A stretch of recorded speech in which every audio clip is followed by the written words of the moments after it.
On behalf of the Churchill Club, First Move, and Silicon Valley Bank, I would like to welcome you this evening and thank all of you for coming. This is a very special evening, and we are thrilled that you can be here with us. I'm Wendy Fisher. I'm the Executive Director of the First Move program.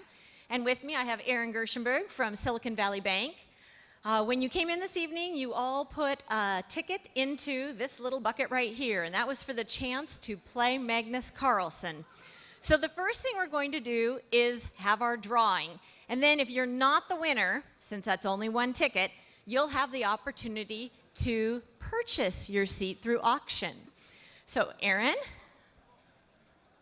So the winner is 698949. I like the symmetry of those numbers. 698949. Congratulations.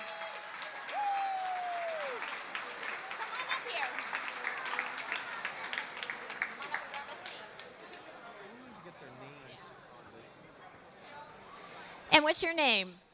Vedant. Welcome, Vedant. Go ahead, you pick any table is fine. So for the remaining 5 seats, we're going to auction them off. And we don't have bid numbers, so we're going to do it the very simple way. If you are willing to pay $1 to play Magnus Carlsen, stand up.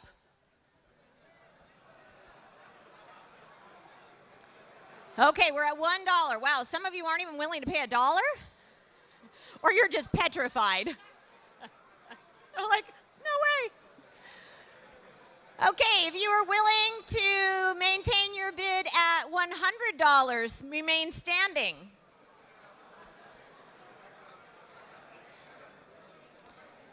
$200, remain standing.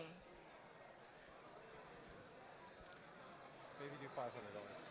Really? We'll do both. Okay, go for it. Do two, yeah. 300, remain standing.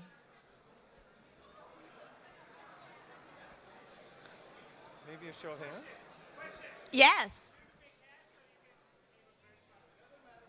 You can, what? Credit card. You can pay with credit card, cash, check. Bitcoins.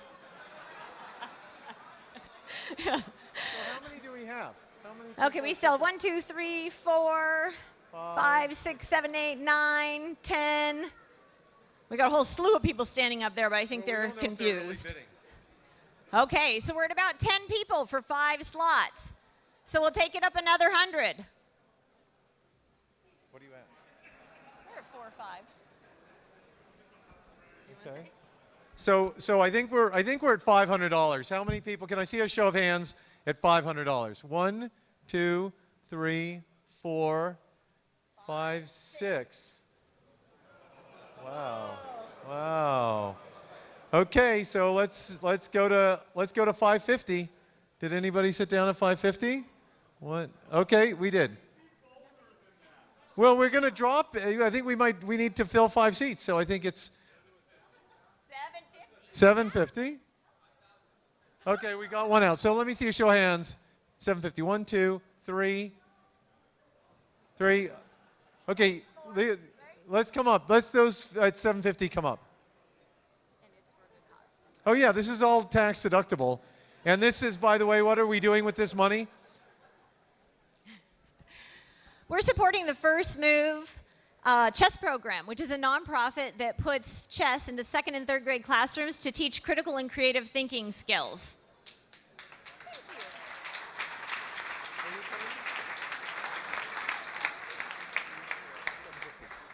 No, I think we've got 4, and we need so we need just one more person at 750. All right, nice, excellent. Thank you, Doug Carlisle. Woo! All right.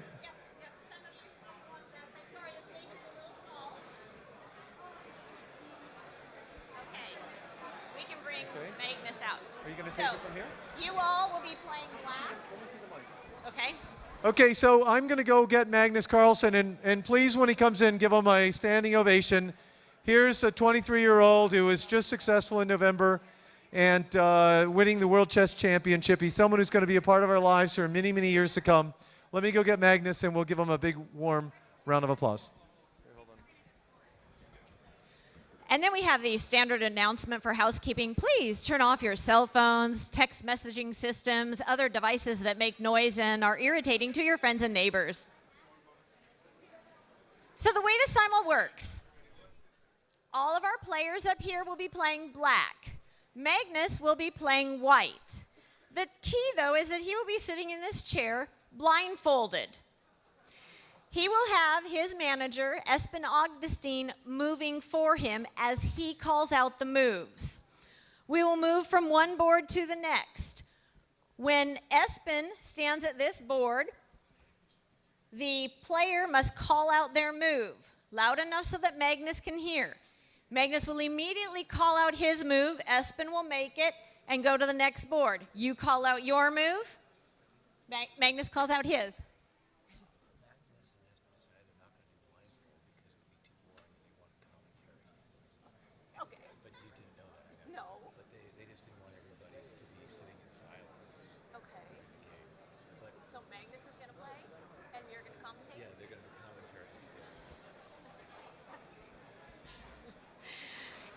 It's always entertaining when things change on the fly. So Magnus thinks you will be much more entertained if there is commentary about the games that are being played, rather than having him just sit here and have it be perfectly silent with him playing blindfolded. So now there's a little more challenge here for you because he's actually going to see. But we'll be commentating the games. There's no we here. Richard, who just left, will be commentating the games for us momentarily. This is a lot of fun. You can listen, find out what's going on. It's faster paced. And so we will begin momentarily. Do our players have any questions? You will shake hands before you start the game, as you would normally. So. There you go. Facebook is going to be loaded today.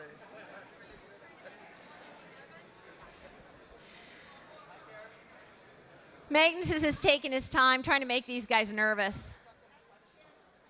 Sweat them out a little. Are we ready? You're timing this? Now?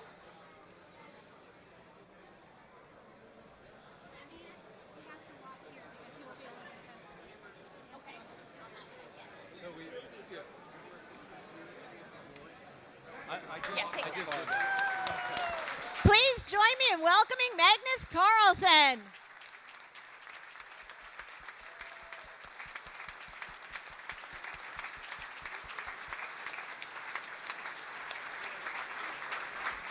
Go to this side. Walk around to that side.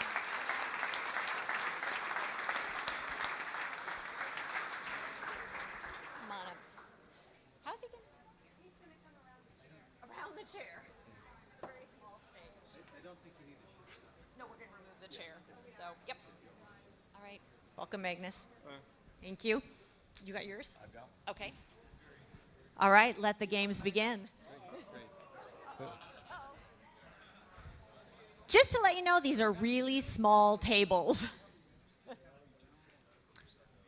Good evening, everyone. My name is Richard Kahn. I'll be providing color commentary on the games, and if you haven't experienced this before, you'll see that it's largely at the expense of the players who are brave enough to play tonight.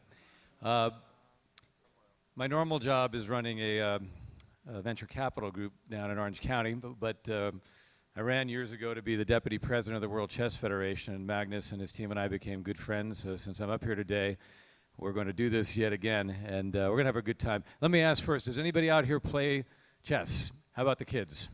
Oh, yeah, we have pros. All right, how many are under 14 years old who play chess? Excellent, excellent. How many of you think you can beat Magnus? All right. Oh, yeah, you played Magnus just the other day, you said. 2 days ago. You took it easy on him, though. That was kind of you. So the rules are really simple. As Magnus comes around to your board, simply make your move at that moment so he can see that you've made the move.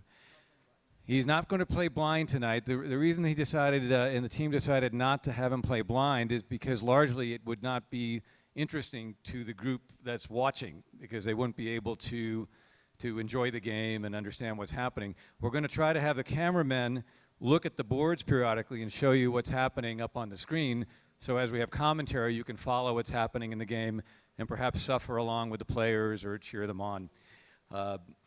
In any event, any questions on how the process works, folks? We normally have little pulse meters on players to see how they withstand the pressure. We did that recently at an event, but it was a little frightening, actually, in a couple of cases. So with that, why don't we get underway? All of you can take your seats. You've got your name tags on, and we'll have a lot of fun. And I'll try to distract Magnus as much as feasible to give you a hand. Absolutely. Sure, thank you.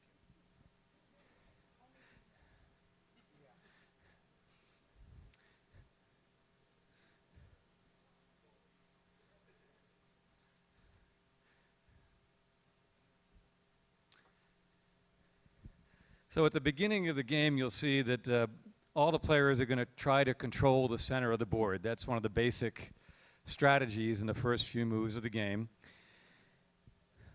Over here, this young man whose name is Vidam is playing one of the classical variations of chess that comes down from really the 1400s, the Ruy Lopez, named after essentially a leading religious figure at that time who was a great chess player. In that opening, which has been played by Fischer, Spassky, all the greats, both players try to get their pieces developed around the E4 and E5 squares. I'll be mentioning square names during my little analysis here, and you can follow it on the board. It's very simple in chess. You have an X and Y axis. The X-axis is A, B, C, D, E, F, G, H. The Y-axis is 1, 2, 3, 4, 5, 6, 7, 8. So each square on the board has one name. For example, A1, B5. And then you simply identify where the pieces go to. It may be a little fast for you, but if you watch on the board, you'll get a sense of it. Here, for example, we're still looking at Vedam's game. He's playing a very standard opening position, except he's moved his queen up to the E7 square, which is an unusual move, and one that I suspect he will regret at some stage.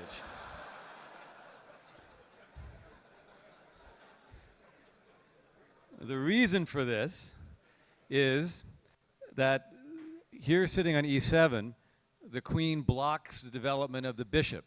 That's on F8.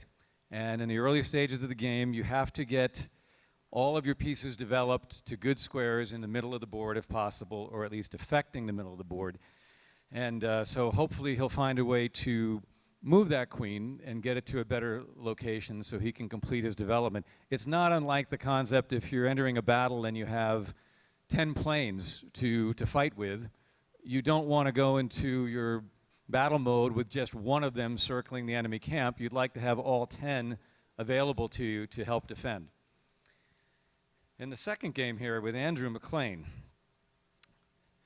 interesting, Magnus has played something that almost looks like like a Queen's Gambit type of opening that's developed a fair bit. And in the Queen's Gambit, the fight is largely for the putting a piece on the E5 square, which is out here.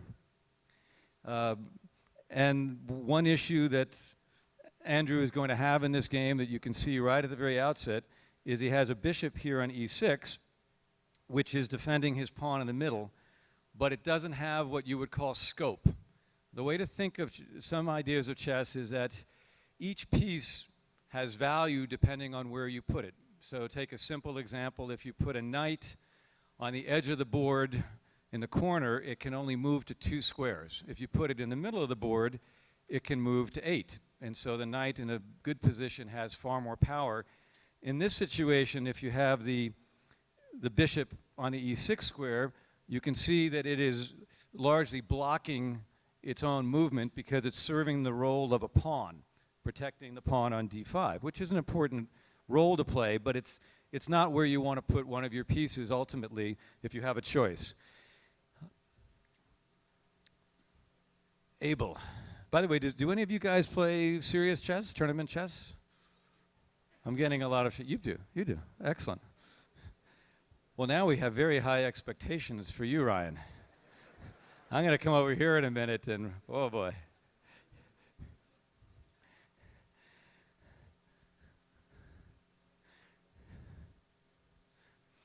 Well, Abel's playing a very solid game here. If you look at this position, you'll see that he has developed very smoothly his king side, meaning the pieces that are near his king. They're all having an effect in the center. And he has moved his bishop up to a very active square that cuts across the long diagonal, the white squared bishop. This is called fianchettoing your bishop, a very common technique in chess. And it allows the bishop to have a lot of scope. So if you want to, for a moment, compare this bishop's scope to the bishop that we looked at in the game prior just a moment ago. In this situation, Abel can move his pieces, his bishop to many, many squares, whereas in this situation, the bishop is quite limited in where it can go.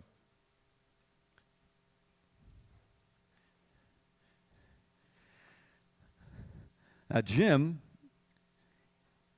is also developing his pieces in a smooth fashion. He does, though, have an issue with space. Chess is about many different concepts, and we'll talk about a few of them. I mentioned the scope of pieces, importance of squares is also significant, but space matters a lot, meaning if one side or the other has more squares that it controls, it's easier to maneuver your pieces. It's not unlike the difference between someone who is on the top in wrestling and can move around a lot and someone who is being pinned and doesn't have a lot of movement. In black's position here, you'll notice that white has greater control of the center by virtue of the pawn phalanx that controls a variety of squares in the middle of the board. And now that Jim has played the move b6, moving his pawn forward, he's trying to develop his bishop, but he's done what I've done on many occasions. He's created a weakness in his position.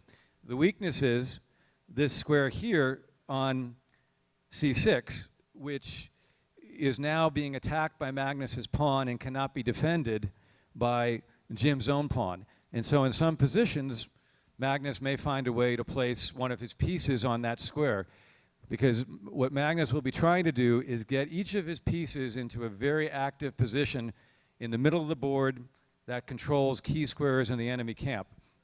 And he will not be in a hurry to do it, but in this sort of position where the pawns are sort of locked in the middle, he has a lot of time to accomplish that.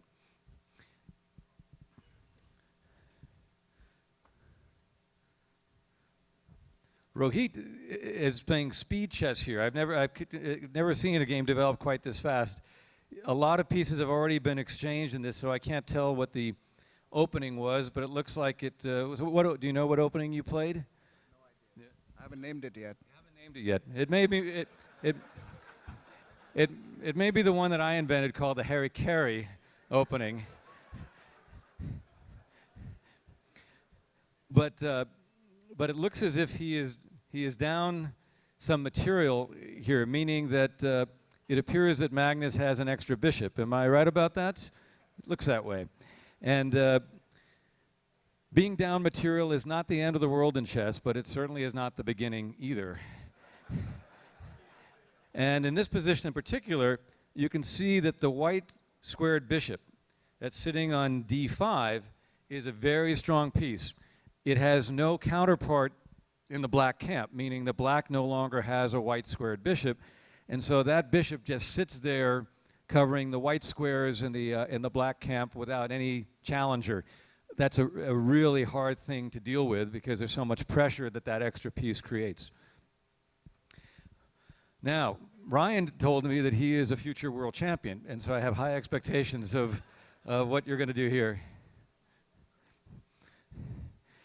And Ryan's following a strategy I've used against Magnus before, which is to lure the enemy pieces in as close to your king as possible in sort of a Muhammad Ali-like rope-a-dope strategy that works on occasion, but only when Magnus is drinking heavily. So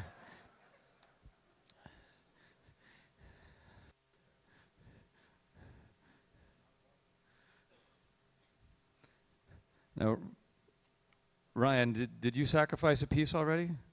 No, no. Pardon me? Oh no, you got the bishop. I'm sorry. You're good. Good. It's a bishop. Yeah. What do you think about the bishop that he's got here? It's not a great bishop, but right now it's the only defender of his king, so it's a pretty important one. That's high praise indeed from Magnus. Usually he won't even say a word. It's like, I don't know. No. But what Magnus is talking about here is that the bishop that sits here on G7, as you can see, does not have a lot of squares it can go to. Once again, the same concept. It's blocked in the middle, this time by Magnus's pawn chain. But as Magnus pointed out, at least it's defending his king. Why is that important? It's really important because there's an open H file which allows Magnus's rook to come into the black king position. It's an extremely dangerous position for Ryan. In fact, I don't know how he's handling this pressure. But the good news is it's all over quickly, and we're all, you know. It's particularly dangerous because Magnus has a knight hanging out also near the king. You can almost think of chess very simply as the accumulation of force at a certain point. You can think of it from this perspective. If you're going to punch someone, you generally don't do it with one finger unless you're a Taekwondo master. You would make a fist. And in chess, if you quickly look at a position and you see 5 pieces surrounding a king, and only one piece essentially defending the king, that's a bad thing for the defender. There's too much force coming around. And if you look at this game, you can see you've got the rook, the knight, the queen, this rook can come over, this knight can come in, and you've also got pawns standing by, and you have the queen in this position. Looks like she's well placed to attack the king, but she doesn't have anyone helping her to attack Magnus's king, so essentially she's offsides, meaning she's far away from the action of defending, you know, the king of the that Ryan is trying to keep out of checkmate, potentially unsuccessfully. But we're all in this together, my friend, and I've been down this road many, many times. I think I've lost to more world champions and grandmasters than I can count in my life. You're doing great. You're still in this game.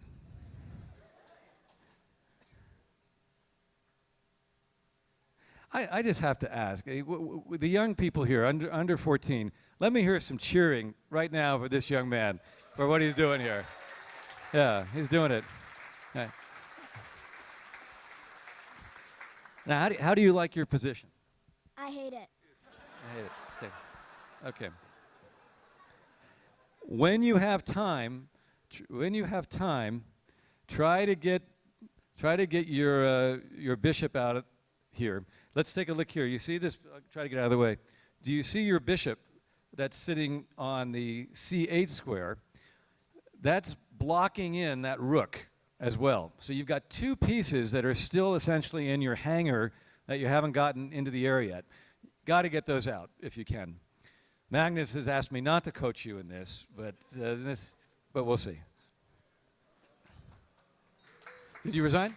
First one. Okay. Let's have a big round of applause. Well done. Well done. Not really.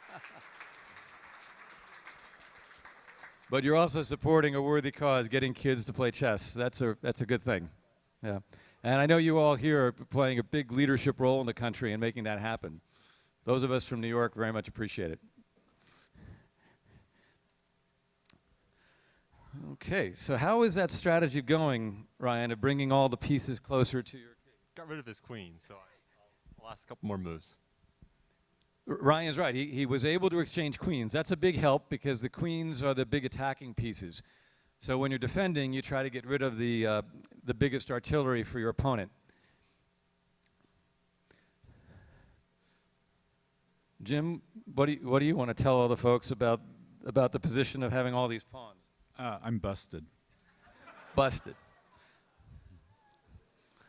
That's chess vernacular for, oh man, this is rough. You can see in Jim's position the power of pawns. Pawns are supposedly the soul of chess, meaning that they're the essence of the game. And you can see how these central pawns are just marching down. And these eventually give birth to a girl, a queen.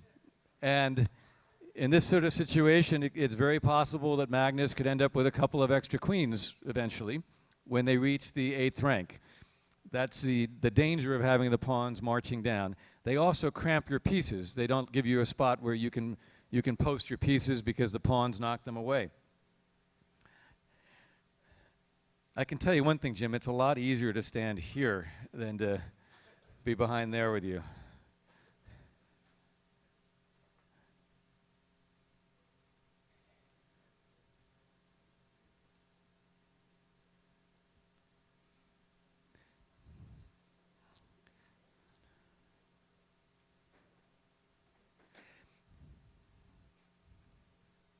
Yeah, Abel's playing a very, very good game here. This is one worth looking at. We've had a lot of exchanges. Magnus has a very solid pawn chain in the middle of the board, but Abel has nice pawns on the queen side if he can hold on to them, and but I'm not sure he will. The problem is, let's take a look at this. Abel now has what are called doubled pawns, meaning pawns that are in the same file together. And the problem with those pawns is they cannot defend one another. So in this sort of situation, Magnus can, at his leisure, gang up on them. So Magnus chose, rather than taking one of those weak pawns, he took a pawn in the center of the board, which, as you can see, now gives him essentially full control of the center with his pawn structure. And Abel has to find a way to keep those pawns from moving forward. In the meantime, though, he can hold his pawns because he has a black squared bishop that he has now posted on the b6 square, and that acts essentially as a pawn holding the pawns on the queen side together, which is not a great use of them, and the bishop only looks at the central pawn structure of Magnus. On the other hand, Magnus has to figure out a way to make his pawn chain in the middle move forward without losing any of his pawns. It's much easier said than done, but I'm sure he'll find a way to accomplish that. Unless the cheering from the crowd distracts him. Yeah, there we go. There we go.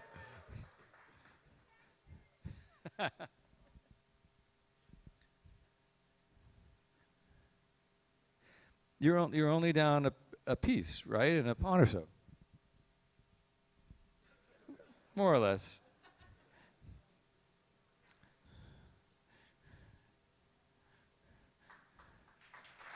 Oh, do we have another resignation? Well done. Good job. You done? Ryan, any parting words to the crowd? Advice for the next people who play him? No, all those pieces were right around my king, so got rid of the queen, but all those pieces were around my king, so getting rid of the queen just wasn't enough. So. There does seem to be more to beating Magnus, I guess. But do you play on a chess team here, or what do you do?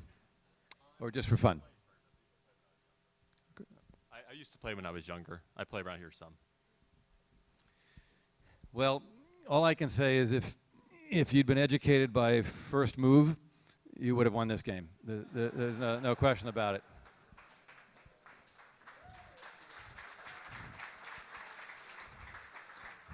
By the way, we do have Eric Anderson here tonight. Eric, where are you? The founder and leader of First Move. If any of you get a chance to say hi to him during the evening, He's a great guy and investor. He's done very well, and he's doing first move as a pro bono activity and doing a spectacular job. Eric, are you out here somewhere, or are you having dinner?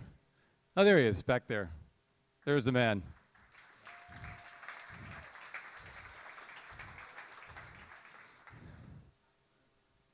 And we have a resignation. Andrew, congratulations. Good job. What did you? Where do you think you went wrong, other than by accepting the challenge tonight? I think everything went wrong. So I think it's probably the most stressful thing I've ever done. Yeah. Well done. It does, we joke about it. It takes a tremendous amount of courage to get up here and match wits and brain power with Magnus. It's really overwhelming. So it takes a lot of courage. Wendy wanted me to remind everybody who's played not to leave. There'll be assigned boards by Magnus, which will include criticism of each of your moves. No, but you'll get that gift item. So what do you think about the status of the remaining games? Well, this is the most interesting one. We'll see. There's a saying that all rook endgames are drawn. I'm not sure about this one. Does that apply with slightly uneven opponents, or how does that work? But Magnus is, of course, correct that these sort of endgames where there are two rooks against two rooks often end in draws.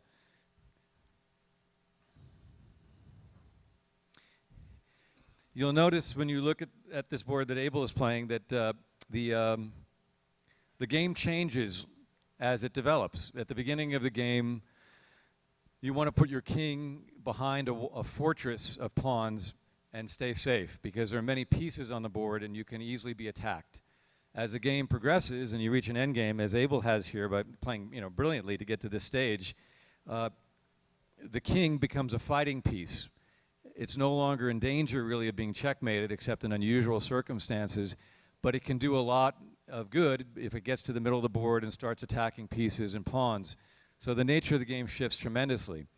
And I think Abel has a great chance, except for one small factor, which is that Magnus is best known in the chess world for being the best endgame player in history. And he can take on the top grandmasters in the world in even positions after 60 moves and just crush them over the next 30 by accumulating infinitesimal advantages. He's done this in the candidates match, in the World Championship, and perhaps we'll see it here tonight as well. Abel, you obviously play serious chess. What are you rated? 1918. 1918, excellent. Very impressive. Yes.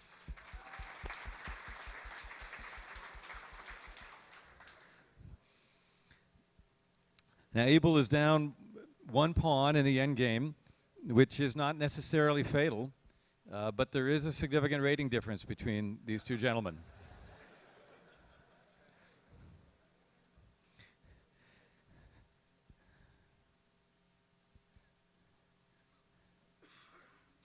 Jim has recently opened up a new business that that's sort of holistic masochism. And do you want to talk a little bit about that? No.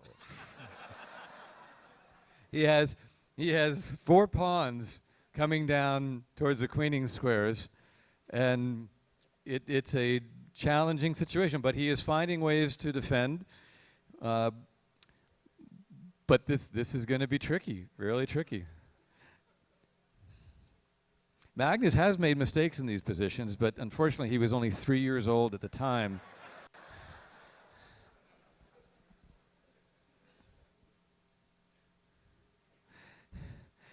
And Abel is doing what I would do in this position, which is giving up pawns which he should not give up. And so it gets a little bit more difficult. Was that a sacrifice, or was that sort of just camaraderie with a fellow mediocre player? That was a sacrifice with no intent. There you go. it's really difficult, particularly under the pressure of playing with Magnus, of course, with all these witnesses, not to make miscalculations, especially when you're playing essentially speed chess. Because Magnus is coming around more quickly now. You have just seconds to make a move, and Magnus is accustomed to that. He could play easily oh, there we have it. Jim, congratulations. Well done. Any final thoughts? I was just waiting for someone to pull the fire alarm.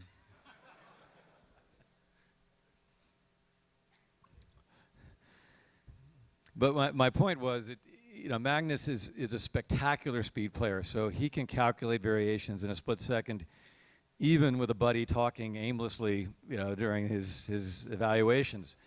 It's much more difficult for amateurs to do that.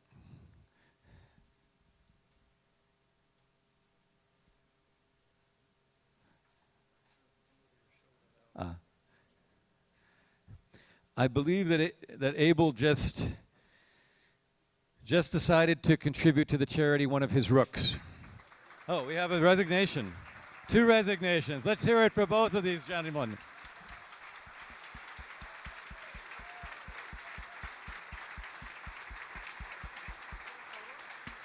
Yeah. Let's get all the players up here, everybody who played, let's get a photo and have a big round of applause for these gladiators as their photo's being taken. Come on, guys, everybody up.